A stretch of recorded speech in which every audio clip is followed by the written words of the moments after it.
Hi, everyone. Thank you for joining us for the Global Genes Rare webinar, Collaboration Among Foundations. We're really excited to see everyone joining us this morning. For those of you who are going to be jumping on late or leaving early, we will be recording this webinar and providing the slides for download via our website after this webinar. So expect to see that either later today or first thing tomorrow. Just some key reminders and some housekeeping items. If you're having any audio issues or trouble accessing the slides of any sort, please use the chat function on the side so that I can help you troubleshoot any of those problems. And if you have questions throughout the webinar, feel free to use the Q&A function on the right-hand side. We'll be answering questions throughout the webinar and also at the very end. So with that, again, here's the numbers, and there's my email if you are unable to access any of the chat functions on the side. Feel free to email me, and I can also troubleshoot from email as well. So with that, I'm going to go ahead and send this off to Danny to get our webinar started.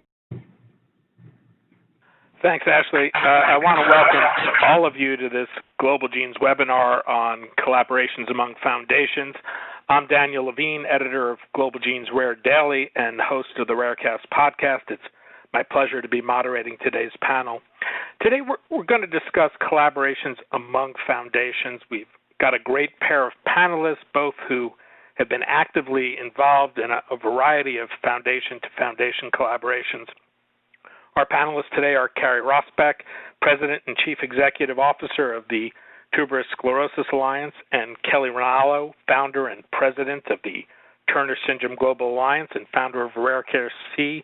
Thank you both for joining us. I'd also like to thank Horizon Pharma for their support of today's webinar and the staff of Global Genes, and in particular Ashley Yee for her work putting together and coordinating today's program. This webinar is meant to be interactive. I encourage people who are online with us this morning to use the instant messenger in the bottom right-hand corner of their screens to send questions for the panel as we go. I'll do my best to work them into our conversation, and we'll try to save some time at the end for questions from the audience. Today we're discussing collaborations. These alliances can be critical means for foundations to avoid duplication of effort, to do more with limited funding and resources, and also gain leverage with other organizations by creating critical mass. But collaborations, when goals aren't well defined and interests are misaligned, can be counterproductive, create a drain on resources, and waste valuable time. We're going to talk to two experienced rare disease advocates who have been involved in a number of successful collaborations about the challenges these relationships pose, the types of considerations that need to be made before embarking on such a collaboration, and how to ensure their success once they're consummated. With that, let me turn it over to Carrie Rosbeck, President and CEO of the Tuberous Sclerosis Alliance. You can find Carrie's bio on the webpage for this webinar, but she's been with the Alliance since 2001 and leading it since November 2007. Carrie's going to begin with a presentation. Thank you so much. Yes, thank you so much, Danny. It's really awesome to be here. Today, my presentation this morning is all about the importance of collaboration in fulfilling your mission. I'm going to share with you a little bit about my organization and some successful collaborations that we've had. And as Danny said, afterwards, we'll have a series of questions about, how to overcome some challenges. So first of all, the Tuberous Sclerosis Alliance was founded in 1974. Like many rare disease organizations, we were founded by 4 moms of children living with tuberous sclerosis complex. Our founding mothers were visionaries, and they really set about creating an organization with the mission to find a cure for tuberous sclerosis complex while improving the lives of those affected. And the pillars of our organization that they created remain the same today. We develop programs, support services, and resource information. We stimulate and sponsor research, and we create and implement public and professional education programs that are designed to heighten awareness of the disease. For more information on our organization or anything I'm going to talk about today, you can go to www.tsalliance.org. And just for background information, tuberous sclerosis complex is a rare genetic disorder that causes tumors to form throughout the body, the brain, heart, kidney, liver, lungs, skin. It affects 1 in 6,000 live births. About a third of infants with TSC will develop a catastrophic type of seizure called infantile spasms. An estimated 50,000 Americans live with TSC and more than 1 million people worldwide. And like many rare diseases, no people are affected in exactly the same way, not even identical twins. Neurological manifestations are often the most devastating, affecting almost everybody with TSC in some manner from mild to severe. And TSC is the leading genetic cause of autism and epilepsy and the leading symptomatic cause of infantile spasms. So with that background, I want to just talk a little bit about our philosophy and collaborations. Starting with our founding moms in 1974, the ultimate collaborators, we really have been an organization based on that founding principle that working together gets us further. Beyond the founding moms, we currently have a staff of 18, but we have a compassionate volunteer corps of more than 1,600 volunteers. They provide support services. Last year, 20,000 peer-to-peer supports, and they help run 37 volunteer branches of our organization. So our collaboration is also very much with our patient community as well. We believe that collaborations make our organization and all organizations that are wonderful collaborators stronger, and for us, it enables us to do more. So with that, I want to share one of the most successful collaborations that we have been involved with, and that is the Infantile Spasms Action Network. And this really started very simply in 2015 when the Child Neurology Foundation and the TS Alliance partnered to lead a multi-year infantile spasms awareness and education initiative. At that time, we felt that there needed to be heightened awareness of infantile spasms because too many infants were going undiagnosed, not only with TSC, but from a multitude of causes that lead to infantile spasms. And the first thing we did was set about a consistent week to hold this, which we named as December 1st through the 7th. We also looked at what our strengths were as an organization, and the TS Alliance has strengths in communication and communication campaigns and awareness campaigns. And the Child Neurology Foundation definitely is a convener of organizations. And so we created a very specific timeline with specific duties assigned to which organization and which employee. In 2016, our collaborative actually grew to 16 organizations.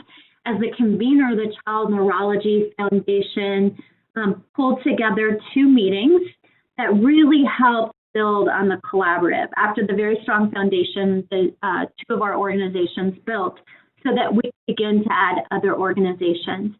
The Infantile Spasms Action Network actually consists of professional organizations, professional healthcare organizations like the American Epilepsy Society, American Academy of Neurology, American Academy of Pediatrics, advocacy groups like CURE, Be Careful, Epilepsy Foundation, Seizure Tracker, and then also industry.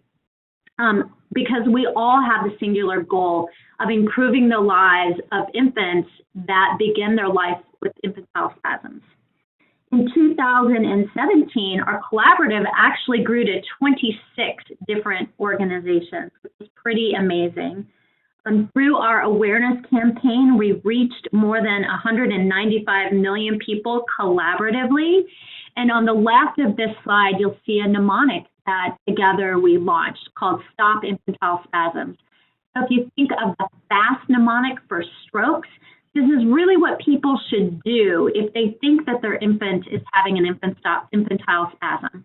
So C, see this S, see the signs, T, take a video, O, obtain a diagnosis, E, prioritize treatment. And this went out in social media ads and campaigns, printed advertising, newsletter through professional associations, and then a satellite media tour that we hosted last year.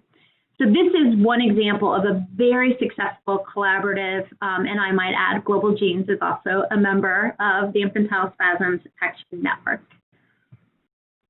The second collaboration that I would like to talk about is all about improving patient and transition care.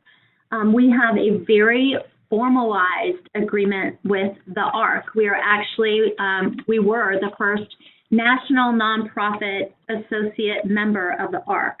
As many of you know, the ARC promotes and protects the human rights of people with intellectual and developmental disabilities and actively supports their full inclusion and participation in the community through their lifetimes. The reason why we wanted to form a partnership with the ARC is we knew that they had an expertise in transition care, employment, housing. What happens when individuals with TSC in this instance were going through the transition into adulthood? We did not have the capacity as an organization to create this whole program that the ARC already has through many, many of their branches across the country. And so we formed this partnership with them. It gives us access to local resources for transition. They provide speakers at many of our regional conferences, transition workshops, and our upcoming World TSC conference. They come to our walks that we have across the country, have an exhibit table, provide resources locally.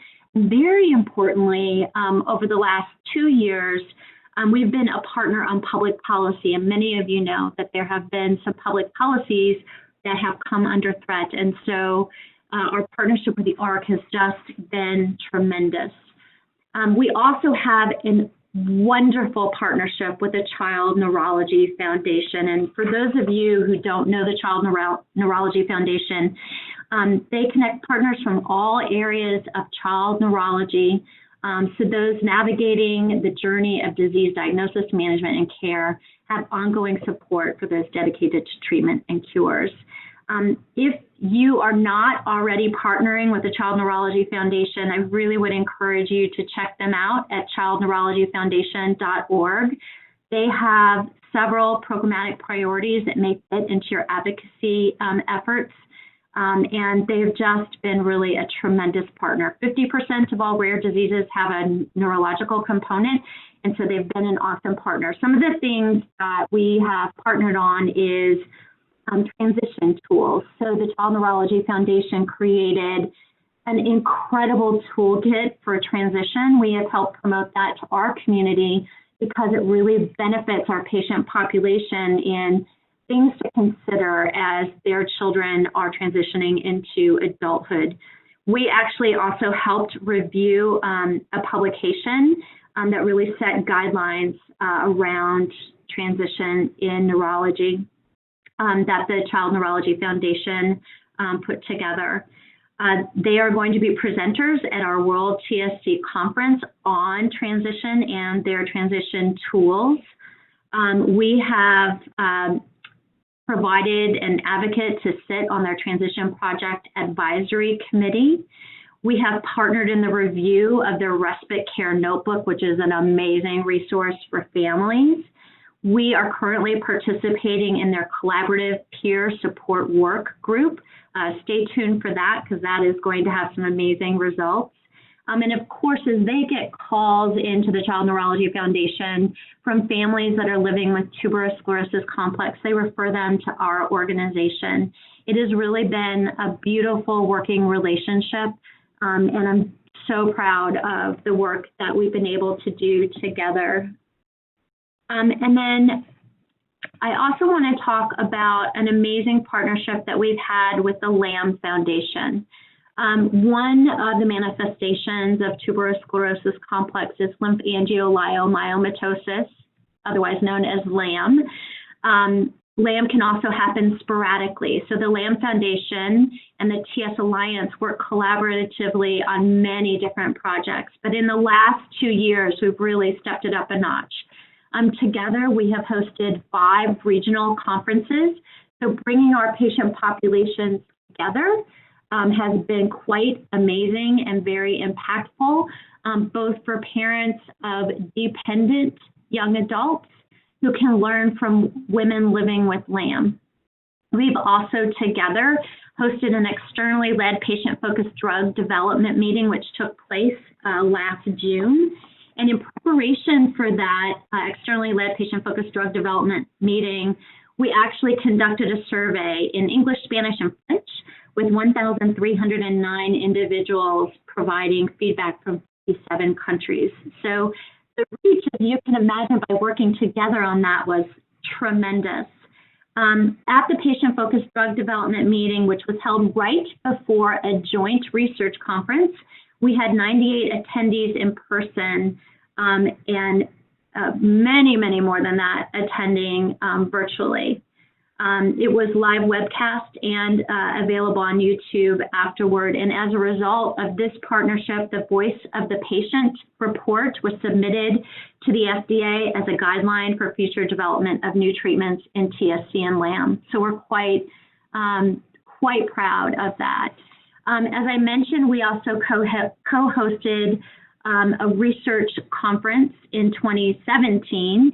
And for that, we had a very formal memo of understanding to break out both responsibilities and also how we would share revenue and expenses.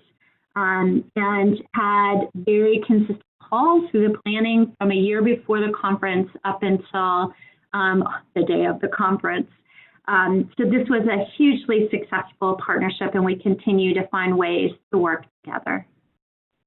And then finally, I wanted to talk about a collaboration that we have to encourage drug development through the TS Alliance's Preclinical Consortium. The Preclinical Consortium is a collaboration of the TS Alliance, bringing the patient voice, academic researchers, and industry. We were able to obtain licenses to mice models that are tested through a contract research organization. We pay for tests for compounds that are suggested by academic institutes, but we also make available mice models for industry that want to test potential drug targets in TSC. We have 9 industry members of our preclinical consortium. These are very formal contracts, but this collaborative has been hugely successful in that we have had 22 experiments to date, 17 compound screens, and 4 model characterizations done. So we do this in, as I mentioned, bucket A, B, and C. So if an academic would like to suggest a compound to test, the TS Alliance will fully cover the costs of that. And then industry can certainly also suggest a compound. Those are reviewed, all compounds are reviewed by our steering committee and prioritized.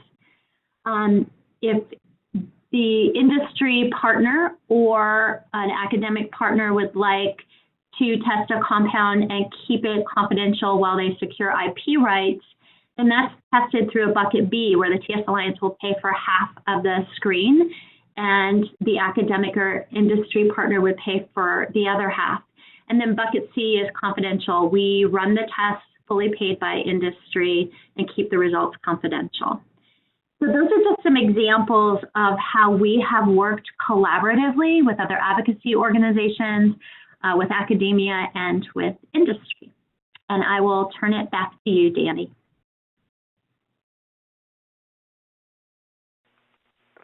Thanks, Carrie. I want to remind our audience members they can instant message questions that they may have for our panelists as we go, and we'll try to work them into our conversation as best we can or save them up for the end. Carrie, your involvement with the Tubular Sclerosis Alliance is now about 18 years or so. I imagine you've seen the organization grow and mature during that time. One of the things I've found talking to leaders of rare disease organizations is they often put off collaborating in their early stages. They feel they can't effectively enter into collaborations until they become somewhat established. Is there a level rare disease organizations need to reach before they can effectively collaborate? Is this something groups should think about from day one, or only after they've achieved a certain critical mass? So it's my opinion that collaboration should be something they think about from day one, and it can take many forms. So if you look at organizations that have a natural connection, say rare epilepsies or rare diseases that lead to autism, there's a natural collaborative partner because there's a natural outcome to improve the lives of their patients. It can be a small collaboration. It doesn't have to be anything large. I feel like in collaborations, we can extend our voices and we can make our dollars go further. And in those collaborations, we can also look to each other as mentors. We have been in collaborations with smaller organizations who have taught us a whole lot. So I think collaborations go both ways, and I don't think it matters the size or the experience of your organization. I think collaborating is something you should think about from day one. As I looked through your organization's annual report, I was taken by the amount of activity around collaborations you've been involved with over the past year.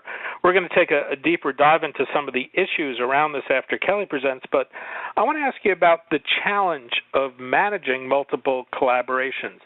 Is there a single person responsible for these relationships collectively? Is that responsibility assigned to someone on a case-by-case basis? Correct. We're very lucky to have a staff of 18 members here. So we look at the collaborative and what we're trying to accomplish. So with Infantile Spasms Action Network, for instance, it's an awareness campaign.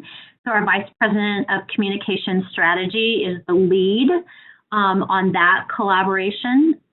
If it was something like working on a research conference with a partner, then it might be somebody from our science and medical department. There are lots of considerations that go into the decision as to whether to enter in a collaboration or not. One of the primary attractions these arrangements offer is the ability to do more with less, but they do take bandwidth from an organization. What role do considerations of internal resources play in deciding whether or not to actually pursue a collaboration? I think that's really important. We always start with our strategic plan and looking at a collaboration, and will it help us move our organization forward? Will it help us meet some of the goals in our strategic plan or annual plan? Is it the right thing to do? Because it's an important group of organizations that we want to be aligned with.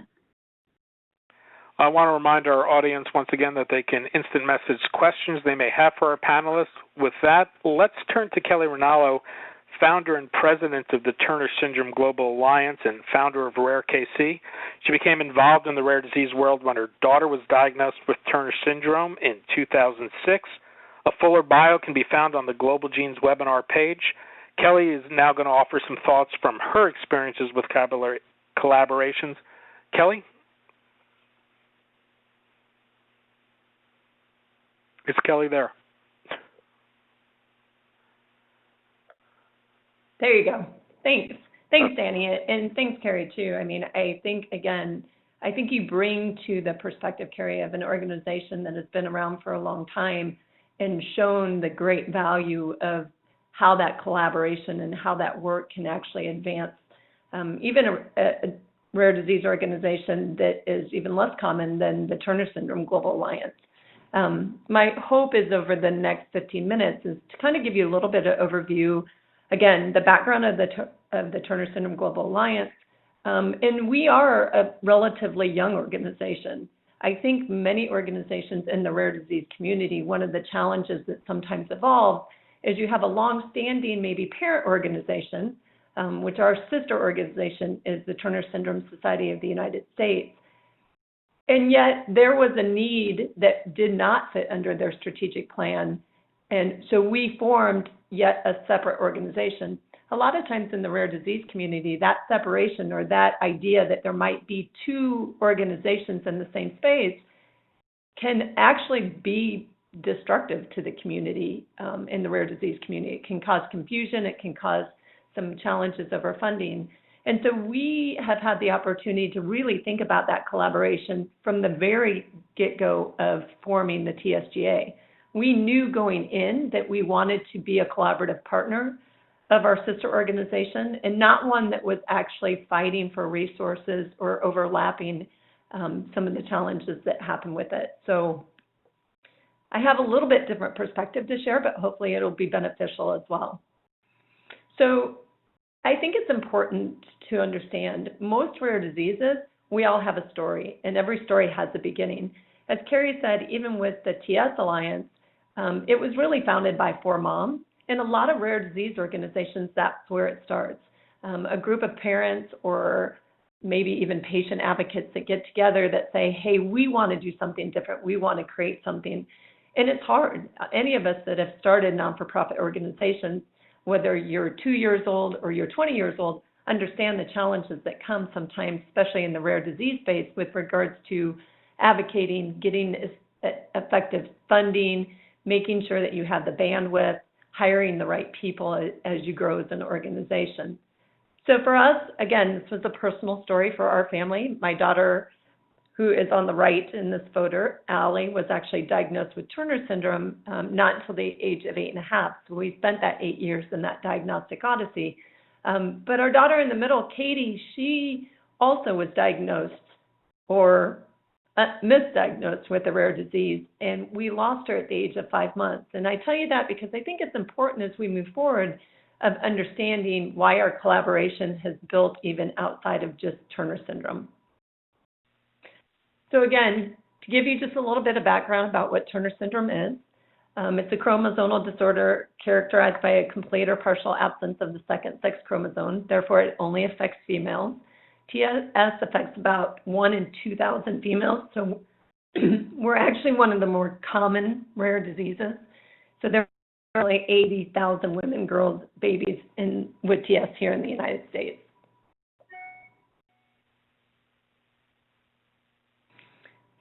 When the TSGA was founded, we are a longstanding advocacy organization. They actually did a lot to provide education and support to families. But the piece that organization and that we had been missing over the years in our disease space specifically was we didn't have any work that was being done in the medical and the research side of rare disease. And one of the things that we found was very challenging is that, as most rare disease organizations, trying to find interest of researchers to engage and to do innovative research in rare disease is very difficult. And most of the difficulty when we really interviewed a lot of our researchers was, of course, funding as well as having the patient population. So we took a little bit different perspective. We actually started our collaborations by looking at how could we collaborate with the different children's hospitals to build centers of excellence for Turner syndrome. So here in Kansas City, we started in 2011. We actually created our first collaboration was with Children's Mercy Hospital. We, as the patient organization, came to them with basically a developed business plan and said, if you guys are willing to look at different ways of providing comprehensive care to girls with Turner syndrome, we will help you. We will give you the resources, the time, the energy to be able to do that. And again, meet their needs, which was to build more designated clinics within the hospital as well as gain national recognition.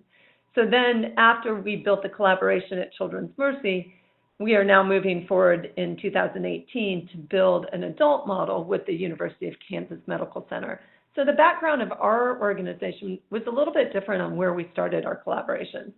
What has grown out of that, however, out of that collaboration, is we have now been able to build a network of Turner syndrome clinics across the United States. So we took that vision of bringing our community together first to figure out how could we build a collaboration at a small level, in a local level, and then how do we take that model once we determined it was successful, and how could we replicate that across the United States so that families could have access to medical care closer to home. But it was not just the medical care. What we really were driving for is how do we advance research? How do we look for new drug and treatment development for Turner syndrome, and just a better understanding of the impact that it has on our girls. And so once we established the model of the clinics, our next step then is to build a collaboration to say, how do we build multi-institutional data sharing, research initiatives, funding collaboratives? And so that's kind of where we've taken it at this point in time. Through that collaboration, what we realized is that we really couldn't do all of the work ourselves. unlike Carrie, which I'm very impressed to hear you guys have 18 staff members, we are still at a young organizational stage. So we are still the founding 3 moms that started our organization. We've been able to accomplish a lot of work. But that work and our success and being able to move that along so quickly has truly come from different collaborations that we have chosen to enter into early on in the development of our organization. One of probably our strongest collaborations is, again, with that sister organization that has been around and existing here in the community for about 30 years, but just didn't have the niche and the focus that we wanted to bring, which was the medical and research side of things. And so we very early in the progress of establishing our non-for-profit organization went back to the table with them and clearly defined what our lanes were going to be of how could we benefit from each other's resources, benefit from each other's strengths without duplicating work or fragmenting our community. And so through that, as you can imagine, Danny, and I know we'll talk a little bit more about this later, is how do you do that? How do you build a collaboration, identify what your lanes are, make sure that you're not causing strife within your organization as well as the community? And so we determined at that point in time the best way for us to do that was to create almost an umbrella organization called the Turner Syndrome Network.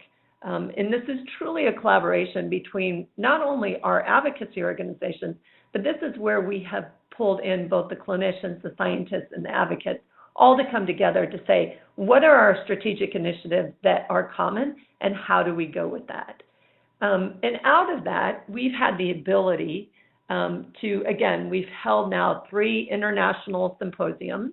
2 years ago, we held one in Cincinnati. We brought in researchers, clinicians, advocates from around the world to revise our clinical practice guidelines for Turner syndrome, and a task that truly probably would not have happened if we weren't able to collaborate with the different organizations. As a follow-up to that, again, we started with the clinical because we felt like it was really important to identify where we were at and where the research gaps were. So that was 2 years ago, and we now are in the process. Actually, next week, we will all be gathering back in DC to build a network to really be able to now look, how do we advance innovation and research? How do we get to answering those questions that are still not understood and develop potential new treatments to be able to address some of that for our community? In addition to not only what we do here in the United States, we realize that there are many Turner syndrome organizations around the world. And so through this process, we have now joined in a collaborative effort. Every 4 years, we now have an international meeting so that, again, we can, as a whole TS community, we can look at who is advancing.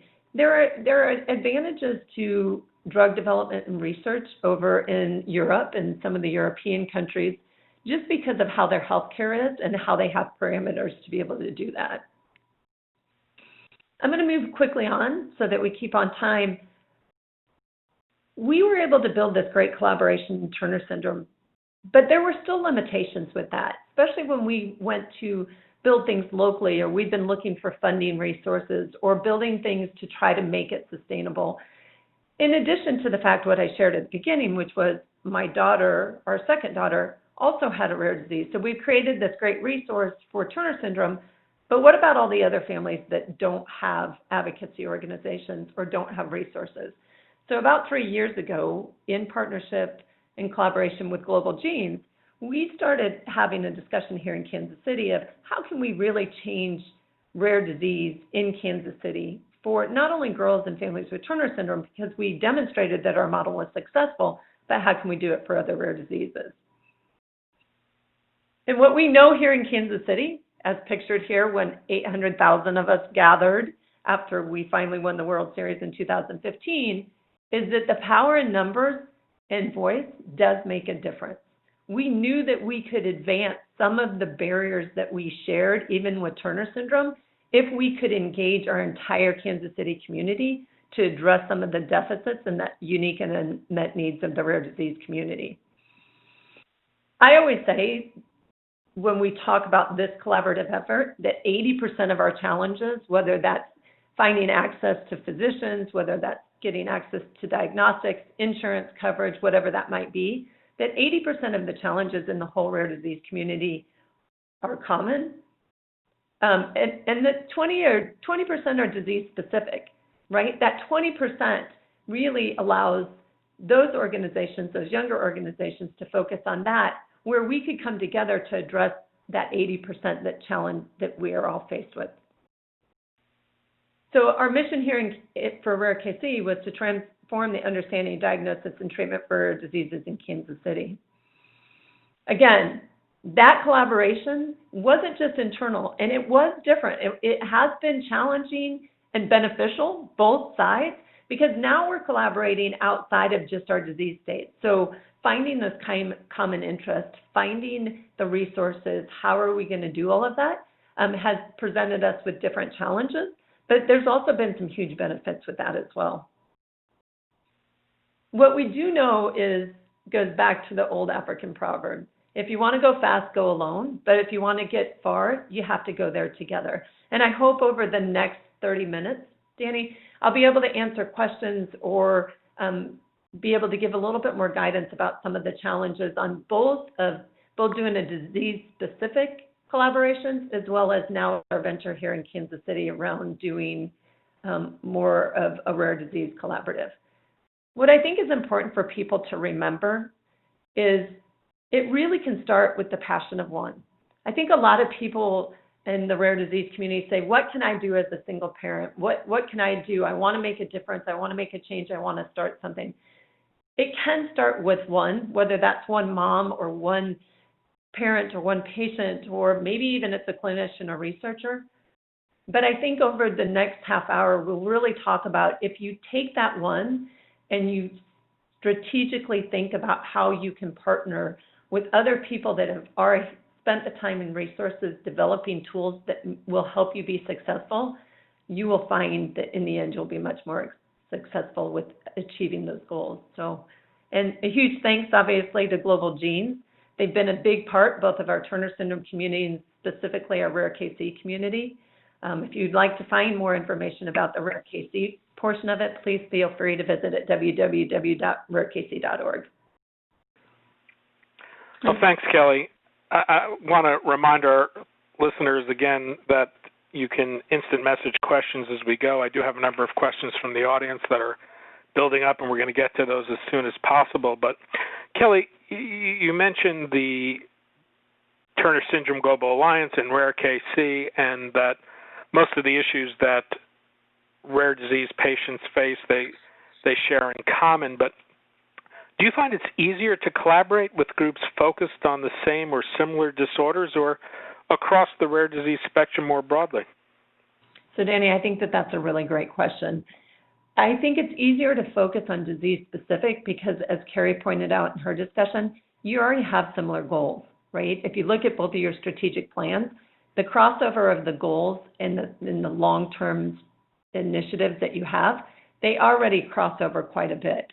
So from that perspective, I think it's easier as long as you have a good relationship. And I think that that's really important because I do think in the rare disease community, there can be some self-destructive behaviors that when you're working with the similar disease groups, that sometimes politics or fear or struggle for competitive funding may play into place. And so I think that those are challenges that you just have to address up front. I think on the other side, for when we did the collaborative and working with the Rare KC initiative, we've had to spend a lot more time up front identifying what are those common goals, how can we work together without depleting each other's resources to build that initiative up front. But on the flip side, it's been much easier for us to be able to go out to our community and get the philanthropic funding and support because you're not trying to fix a disease-specific concern or challenge, but you're trying to actually change a healthcare system. So we're trying to look at how can we actually change an entire healthcare system, of which obviously the interest both from the institutions, the academic, industry support, legislative, both local and nationally, the support and the interest has been much stronger in that area. When you do collaborate with other groups representing other disorders, is there a need to provide baseline education to each other about issues unique to your group's particular disease focus, or are there things you need to understand about commonalities and aligning goals? Absolutely. I think it's really important when you are collaborating with other organizations that may have some similar goals, but they are also working really hard for their disease-specific goals. If you do that work up front, then you can be very clear about what are the commonality of the goals, what are the resources that are going to take. I know there's some questions later, Danny, that we'll get to that talks about what I found is when we do disease-specific collaborations, there's a lot of understanding that already exists, and so we don't need a lot of the legal, more formal collaborative partnerships that we have since needed in our rare KC. Because you do have a lot of people that are coming from different perspectives, and for any collaboration to work, there has to be a win-win for all partners that are coming in. Well, is the culture of an organization more important to understand about a collaborator than the disease it represents in order to develop a successful collaboration? And if so, how do you come to understand that culture? In my personal opinion, I think the culture is more important. I really do, because I think as much as a good collaboration can pull you and advance you faster, quicker, all of you together, if you don't understand the culture of the organization, and whether it's one collaborator or you have two that come into an already existing collaboration, it can derail a very successful collaboration pretty quickly. So I do think it's important to understand the culture of the organization, the resources that they have available, what are their initiatives, what kind of time frame, what type of commitment do they have. All of those things are really important as you think about, does this collaboration or does this additional partner to the collaboration, does it make sense? Well, let's bring Carrie back into the conversation here. I think many organizations are anxious to collaborate and don't want to say no if someone reaches out to them, but collaborations are not ends in themselves. They're a means to various ends.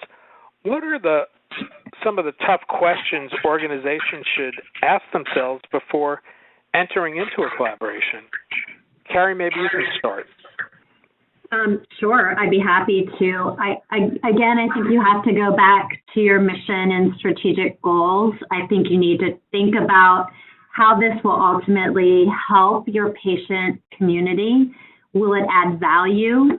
And will it stretch you beyond what you're capable of doing?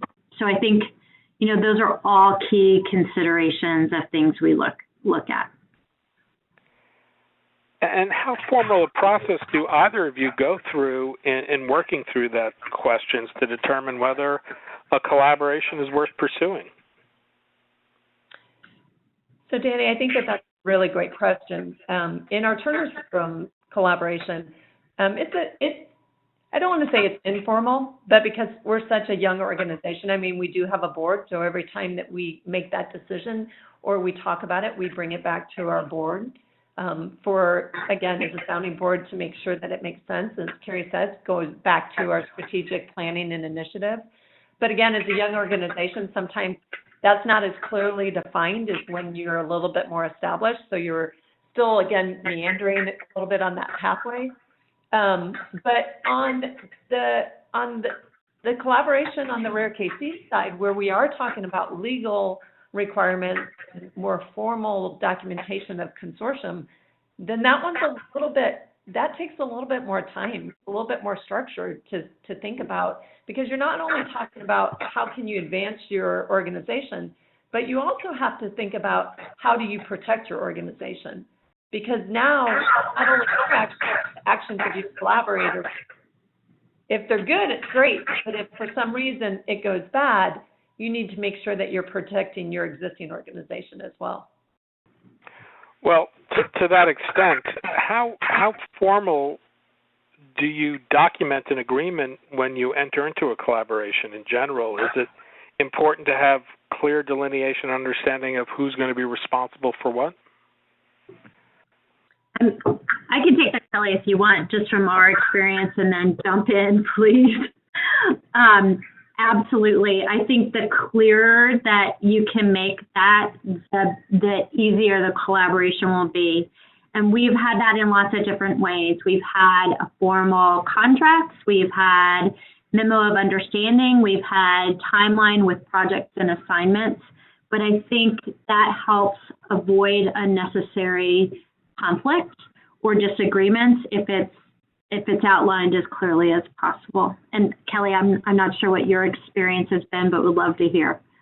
Yeah, I agree with you. I think again, it depends on what the collaborative nature of what you're trying to achieve. So if you're a really super young organization and you're thinking, oh my gosh, how do I come up with these legal documents?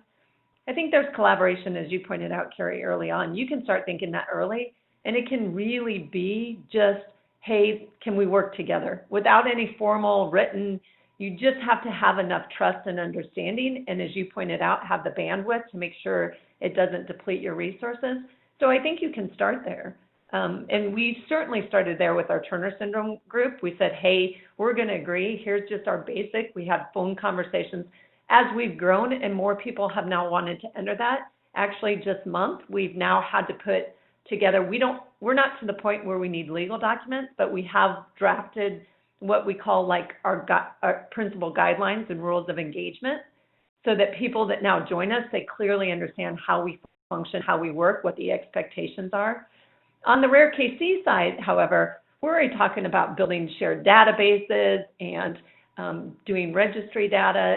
And so we had to jump in really early to talking about data sharing agreements and IP and licensure and royalty kind of funding, all of those kind of things early on because of the level of players that are jumping into that initiative.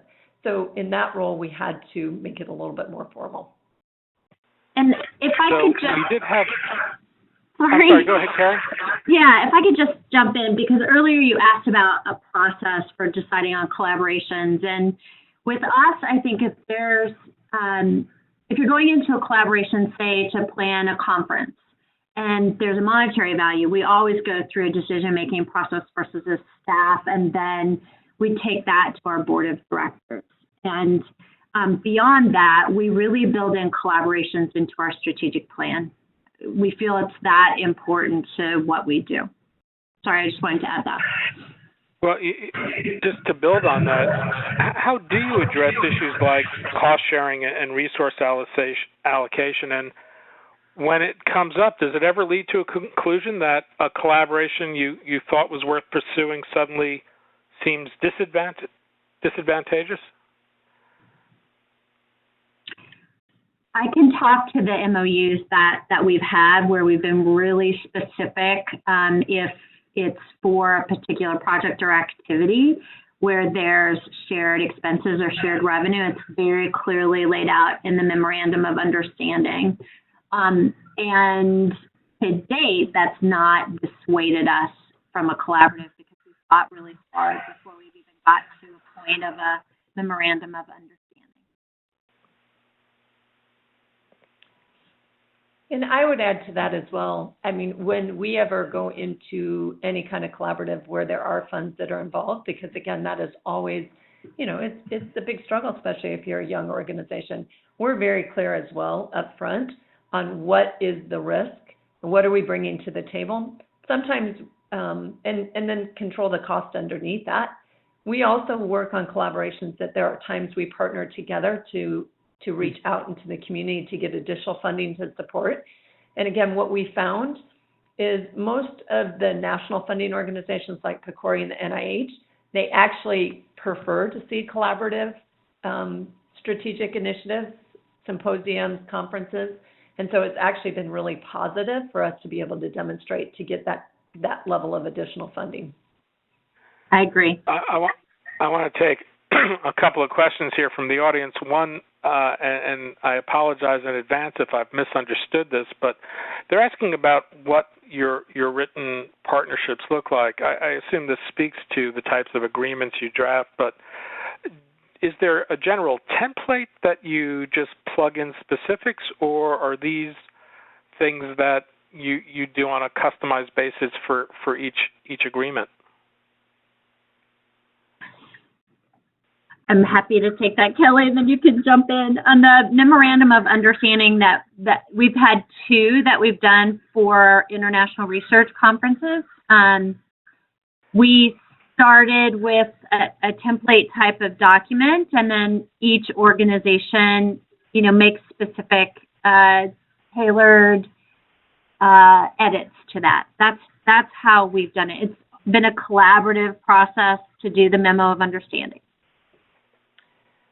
So on our side of things, like I said, when it's more informal on our disease-specific ones, we have actually just internally developed. I think that having those tools would have been really beneficial. And I'm sure they're probably out there, and maybe that's something that we can even go back to Global Genes to see if they can, add those to the posting of this webcast. Because you do feel like you recreate a lot of things that having a template would have made it much easier. On the Rare KC Consortium, because that is more of a legal entity and we are working with big hospital organizations, research centers, academic institutions, especially because we're talking about HIPAA and data sharing and IP, we have actually been blessed with having a legal organization here in Kansas City that has taken on our organization pro bono and is helping us draft a more formal consortium agreement that has all of those details in it. And I just add our preclinical consortium that was drafted from a lawyer here in the DC area that's worked with lots of other similar preclinical consortiums. Another audience member is asking about challenges in collaborating with organizations such as different priorities or agendas. I imagine that these are not things that are always discovered up front. Can you offer advice on how you resolve conflicts when they arrive, particularly once a collaboration is underway? Yeah, I can certainly speak on that. I mean, we definitely have had our bumps in the road, more so on our disease-specific one, because we are similar, but because we're separate organizations in the same space. We've had to be really thoughtful of that, even from the beginning. I mean, the Turner Syndrome Society of the United States has been around 30 years, and here we come as a new organization. And so having those conversations, good communication is key. It truly is. And also acknowledging what lane you're going to be into. So we very clearly talk about what our lanes are. Like, here's where our expertise is, here's where we're going to be. And then where do those lanes cross over, and when do we need to communicate?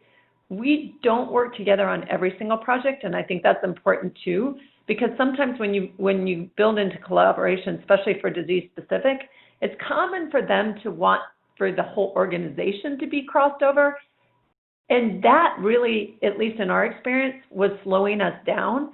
And so we have very specific projects that we collaborate on, and then we have avenues, i.e. monthly meetings, that talk about those specific projects.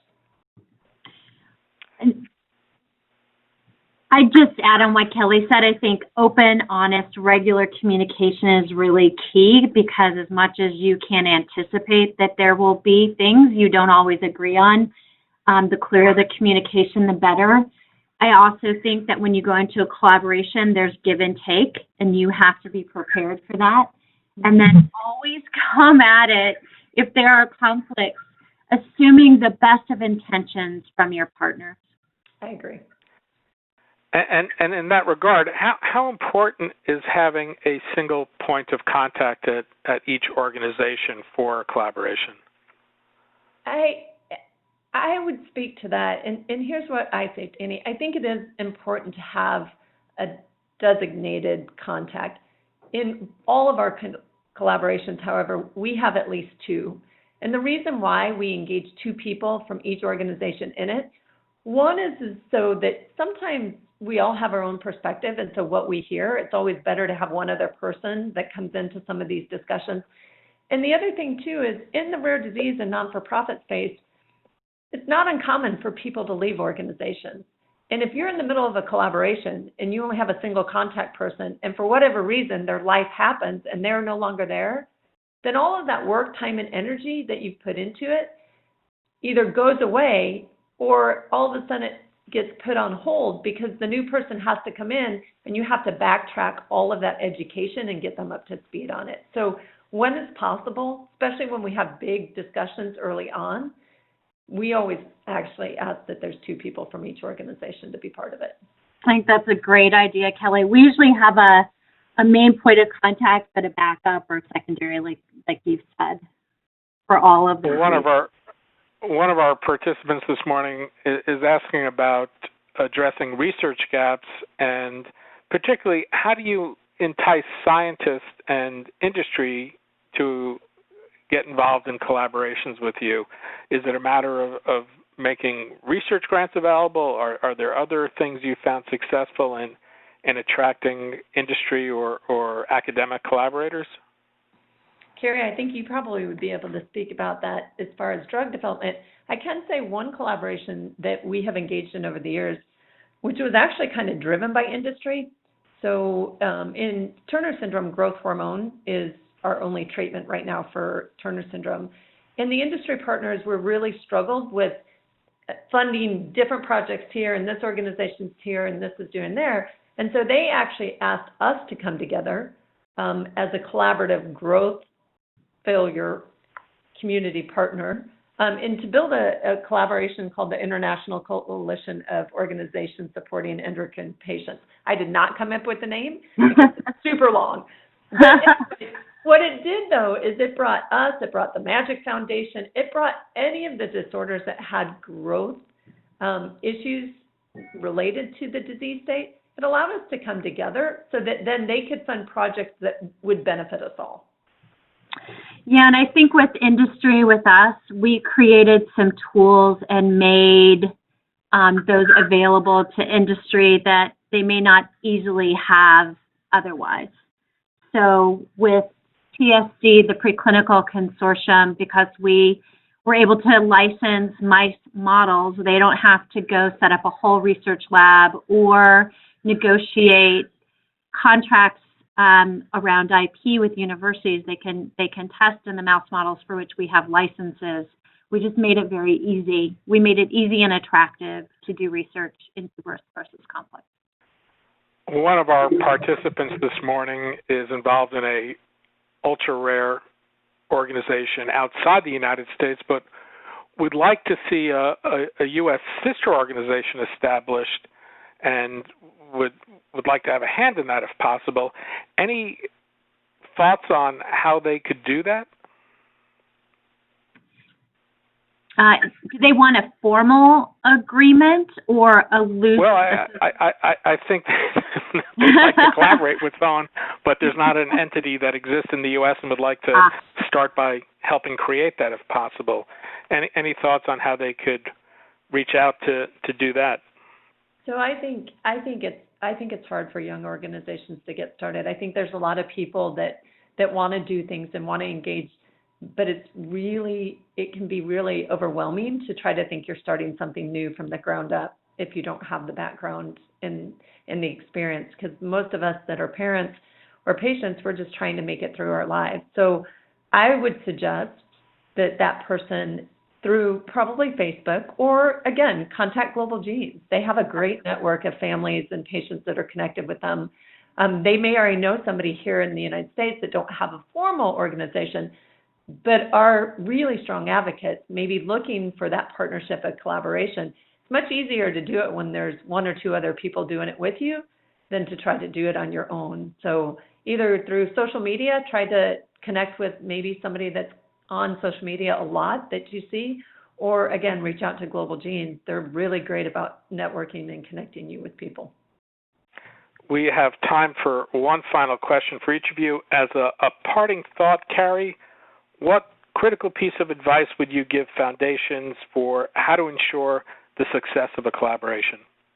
Absolutely. I'd say be open, be honest, assume the very best in each partner, to keep the lines of communication open. And Kelly, how about you? What advice would you offer to ensure the success of a collaboration? I would say definitely communication. I think that is key and essential. I also think be realistic. One of the things that I found is it's really easy to get excited about growing super fast because you have all these people around you that are doing amazing things and you want to get there faster. But what you can do is you can extend yourself past your resources. So if you don't have a clear mission and a strategic initiative, you can burn yourself out trying to chase all of the people and all the activity around you. And I think that's really important, especially if you're a young or a small advocacy organization, is to really think about what can I do today or in the next 12 months, because we all know rare disease, it is a marathon. And if you try to get there too fast, you can burn yourself out. I'd like to thank our panelist, Carrie Rosbeck, President and Chief Executive Officer of the Tuberous Sclerosis Alliance, and Kelly Rinaldo, Founder and President of the Turner Syndrome Global Alliance and founder of RareKC. Thank you both for joining us today. I'd also like to thank Horizon Pharma for their support of today's webinar and the staff of Global Genes, and in particular Ashley Yee for her work putting together and coordinating today's program. Before we go, I do want to remind our listeners that registration is open for the Global Genes 2018 Rare Patient Advocacy Summit in Irvine, California on October 3rd and 4th. This brings together rare disease patient advocates from across the globe to learn from each other, and this is a great place to meet potential collaborators. More information can be found on globalgenes.org website under the Events tab. This year, Global Genes is launching the Entrepreneurial Readiness Bootcamp. This is a hands-on, in-depth day of learning designed for patient advocates who are funding rare disease research and are looking to build and structure their efforts. This bootcamp will take place on Thursday, October 4th, during the Rare Patient Advocacy Summit in Irvine. For patient advocates who are in need of one-to-one feedback, support, and mentorship, to participate, you need to go to the Global Genes website and apply for that. I hope you'll join me every week for our Rarecast podcast, which you can find on SoundCloud, iTunes, Stitcher, and other podcast platforms, and follow developments in the rare disease space on Rare Daily. You can continue the conversation with us by following us on Twitter. You can find me at DS Levine and Global Genes at Global Genes. As you seek to learn more about rare disease and connect with others, I encourage you to explore the many resources available on the Global Genes website. On behalf of Global Genes, I'm Daniel Levine. Thank you all for joining us today and for being part of today's webinar.